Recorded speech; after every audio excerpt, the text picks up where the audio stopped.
Hey everybody, Dustin DePirac here in the radio booth where Jeremy Gray tonight called the last out of Indiana's breakthrough historical baseball season. It does come to an end tonight in Omaha. IU loses 1-0 in what was a just spectacular pitching duel. But the first Indiana team ever to reach the College World Series, first Indiana team ever to win more than two NCAA tournament games, had its season ended in large part because Matt Boyd was really, really, really good. And Aaron Slegers was really, really good. And at the end of the day, Matt Boyd just got a little bit of run support. Aaron Slegers didn't get any. Indiana's sort of mighty offense really struggled throughout this College World Series. But probably this one was a little bit more understandable even than last night. Mississippi State certainly had a great left-hander in Chad Gerardo, but Matt Boyd was spectacular. He's a third-team All-American, first-team All-Pac-12 pick. He's a sixth-round choice by the Toronto Blue Jays. He's going to be pitching for those guys pretty soon. And he was absolutely phenomenal. Indiana's had lots of problems with left-handers throughout this. Not great against left-handed hitters to begin with, but just had a real hard time just picking up breaking balls. But Boyd was really, really on point, locating his fastball wherever he wanted, and that got him in just sort of early, getting him ahead of counts early, just spotting that fastball, getting strike one, and then working him down with the sliders and curveballs that they had a really hard time, Indiana had a really hard time dealing with. A lot of times he was throwing those for strikes and just kind of throwing knee buckling stuff that they just watched. In other cases, he was throwing balls in the dirt that they were chasing. He was masterful. It was an absolute, just masterpiece of an outing that Matt Boyd put together. 11 strikeouts, 4 hits, 3 walks, picked off 2 of those guys, only allowed 1 guy to reach second base. I think it was the 5th inning, and that was mostly because Dustin DeMuth came through with a bunt single. But that was about it. I mean, they really did not, really put a lot of good swings on just what he was doing. They had a couple good hits. Kyle Schwarber certainly hit one that maybe in another ballpark leaves the yard in the 9th inning, but ended up being a pretty harmless flyout. But for the most part, he was just really, really on. Aaron Slegers was almost as good. 9 innings, scattered 7 hits, struck out 5 guys. The only 2 guys he walked were intentional. He threw 116 pitches, 78 of them were strikes. So again, that's 8 balls that were intentional. So I mean, he was just really on point. Just after not being able to get through 5 innings, not be able to get through the 5th in his last 2 starts, he was fantastic. He was not only the Big Ten pitcher of the year tonight, but better, and was just really locating down in the zone, getting that good plane that's really important for him as a 6'10" guy. If he can put that ball, have it come down and just hit other hitters at the knees. He's really, really tough to beat. He was incredibly tough to beat tonight. And basically, Oregon State just put one little inning together. Kevin Kayes led off with a single to center. Basically, next guy up, Ryan Barnes, just some real nice trickery, just a really good piece of hitting. Brought Dustin DeMuth in by faking the bunt, bring him up, pulling the bat back, and swinging. Ripped one right down the third base line for a double, put runners on second and third. All they needed was a sac fly. Jake Rodriguez hits a fly out to right. Chris Soika was in tonight because they were facing the left-hander. That's what they do, is they usually have Soika. He was actually in left field. Casey Smith was in right. Casey's got a pretty good arm. Will Knowlton's got a better arm, but Will Knowlton wasn't in the game because they were playing, because it was a left-hander. And Smith's throw bounced a little bit short. Schwarber didn't quite grab it. Tried to make the tag, lost the ball, and that's your one run. That's your ball game. Indiana tried the rest of the night to put anything together again. Never really came close. Had one guy on second base with 1 out. Couldn't do anything. Couldn't accomplish much at all there. And so that's it, basically. Just kind of a case of one pitcher just being better than the other. Was really fun to watch. I mean, some people aren't into, or want more offense, and certainly that's going to be a complaint about this entire College World Series. So far, I believe we've seen 2 home runs. That's obviously a amazing difference from what you used to see in Rosenblatt back in the days of the old, live bats. But obviously they deadened the bats, and they built, the ballpark's a little bit bigger, the wind is blowing in, everyone's having a really hard time taking the ball out of the yard, and you're not seeing a ton of offense.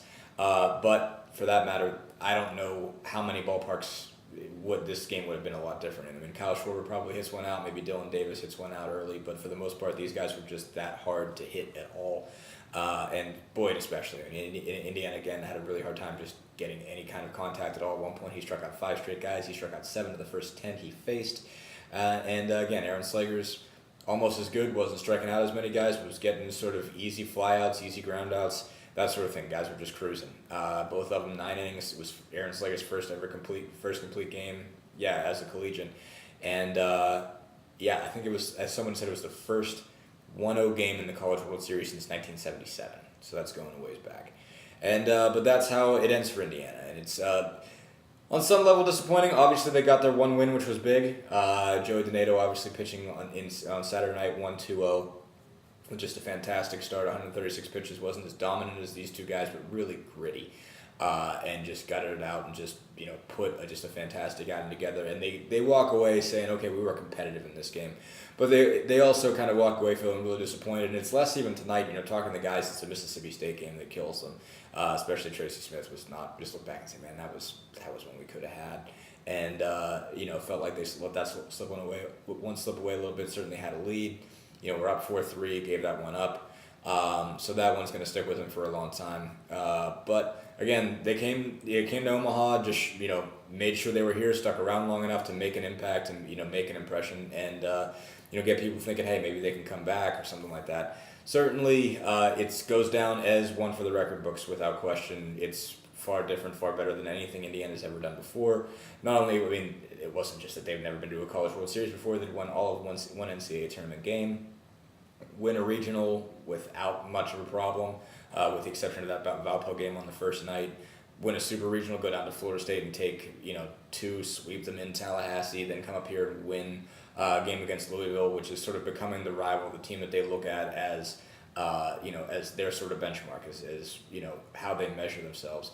Managed to go out and beat those guys 2-0, and be competitive with 2 other games, in 2 other games. So they can walk away with their heads held high with this one. Again, a little bit disappointed, but obviously, can walk away feeling like they are the best team that Indiana's ever had. Tracy Smith said that. He says hopefully in 2 weeks, 2 hours, 2 weeks, 2 months, they'll be able to look at this and say we played on the greatest baseball team in Indiana history.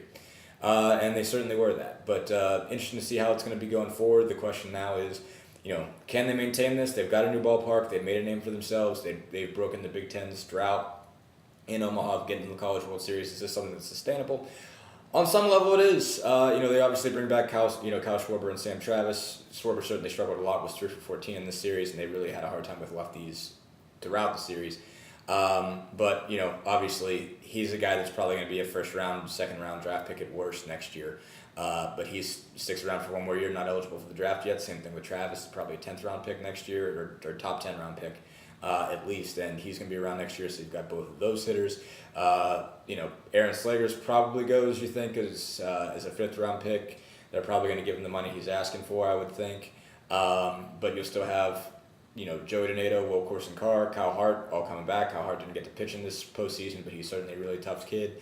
So they've got all those guys back as options. Ryan Halstead was a 26th-round pick in this one. Maybe he goes, maybe he stays. Scott Efros obviously was a terrific reliever as a freshman. They've got a bunch of other guys in the bullpen coming back.